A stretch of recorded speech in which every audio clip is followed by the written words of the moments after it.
আমি চাই সহনশীলতা, উদারতা, সহিষ্ণুতা। আমরা যদি ধৈর্য ধারণ করি, আমরা যদি সবাই একসাথে চলতে পারি, রাজনৈতিক বিভাজন ভুলে যাই, তাহলে অভয়নগরকে আমরা সুন্দর হয়ে করতে পারব। সম্মানিত অভয়নগরবাসী, আমি আজকের একটি ঘটনায় অত্যন্ত মর্মাহত এবং দুঃখিত।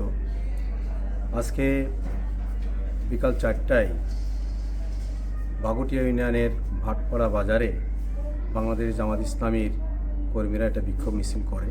কারণ গতকাল মাগরিবের পরেই জামাত ইসলামীর কর্মী আব্দুস সাত্তার ইকবালের নেতৃত্বে কতিপয় সন্ত্রাসী তাকে নামাজরত অবস্থায় ছিল, সেখান থেকে ধরে এনে তাকে বেদম পিটায় এবং তার একটা হাত এবং একটা পা ভেঙে যায়।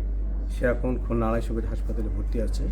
তার প্রতিবাদে জামাত ইসলামীর কিছু কর্মী তারা ভাটপাড়া বাজারে মিছিল করছিল। তাদের হাতে কোনো লাঠিসোঁটা ছিল না, কোনো কিছুই ছিল না। তাদের মিছিল শুরু হওয়ার সাথে সাথেই ওই এলাকার উচ্ছৃঙ্খল একটি ছেলে ইকবল, তার নেতৃত্বে কতিপয় যুবক এসে মিছিলে গতিরোধ করে। তখন তারপরও তারা উত্তেজিত হয়নি, মিছিল তারা থামিয়ে দেয়। এরপরে তারা মসজিদে আসরে নামাজ পড়তে যায়, ভাটপাড়া বাজারের মসজিদে। এই নামাজ পড়ে যখন বের হয়েছে তখনই প্রায় শতাধিক যুবক যারা স্লোগান দিয়ে এসে সেখানে আমাদের জামাত ইসলামের কর্মীদের পরে অতর্কিত হামলা করে এবং এলাকার জামাত ইসলামের নেতা মাসুদকে তারা আক্রমণ করে। মাসুদকে আক্রমণ করলে হকি স্টিক লাঠিসোঁটা নিয়ে আক্রমণ করেছে। তখন বোখারি সে ঠেকাইতে যায়, তখন তার মাথায় কয়েকটা বাড়ি লাগে, সে মারাত্মকভাবে আহত হয়। সে এখন ইবনে সিনা হাসপাতালে ভর্তি আছে, তার অবস্থা আশঙ্কাজনক। এই অবস্থায় আমাদের জনগণও জামাত ইসলামের নিরস্ত্র লোকজন তারা খালি হাতেই সেখানে তাদের প্রতিরোধ গড়ে তোলে। এই অবস্থায় উভয় পক্ষের মধ্যে ধাওয়া পাল্টা দেওয়া হয়। সেখানে প্রায় 20-25 জন আহত হয়। আমাদের প্রায় 20 জন কর্মী আহত হয়েছে। বোখারি, আনোয়ার, আব্দুর রহিম সহ প্রায় 20 জন কর্মী আহত হয়েছে, যারা খুলনার কিছু প্রাইভেট ক্লিনিকে ভর্তি আছে। এবার বোখারি এখানে ভর্তি আছে। পরে জানা যায় যে প্রতিপক্ষ যুব দলের বা বিএনপিরও 5 জন কর্মী আহত হয়েছে। তার মধ্যে কয়েকজন কর্মী হয়তো বা একটু আশঙ্কাজনক আছে, তারা এখন বিভিন্ন হাসপাতালে ভর্তি আছে। এই ঘটনায় আমি অত্যন্ত মর্মাহত এবং দুঃখিত।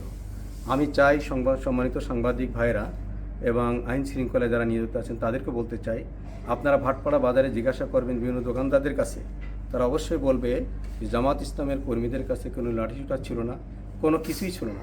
তারা মিছিল করছিল এবং সেই মিছিলের প্রতিরোধ করে ইকবালের নেতৃত্বে শামীমেরা, এবং সেখানে তাদের মধ্যে ধাওয়া পাল্টা দেওয়া হয়েছে। এটার জন্য আমি মর্মাহত হয়েছি, দুঃখিত হয়েছি। আমি চাই সহনশীলতা, উদারতা, সহিষ্ণুতা। আমরা যদি ধৈর্য ধারণ করি, আমরা যদি সবাই একসাথে চলতে পারি, রাজনৈতিক বিভাজন ভুলে যাই, তাহলে অভয়নগরকে আমরা সুন্দর হয়ে করতে পারবো।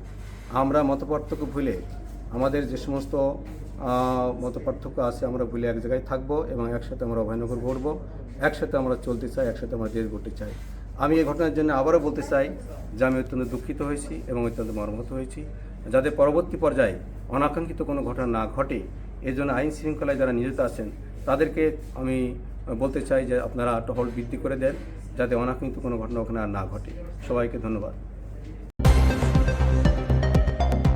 সত্যের সন্ধানে দক্ষিণ বাংলা।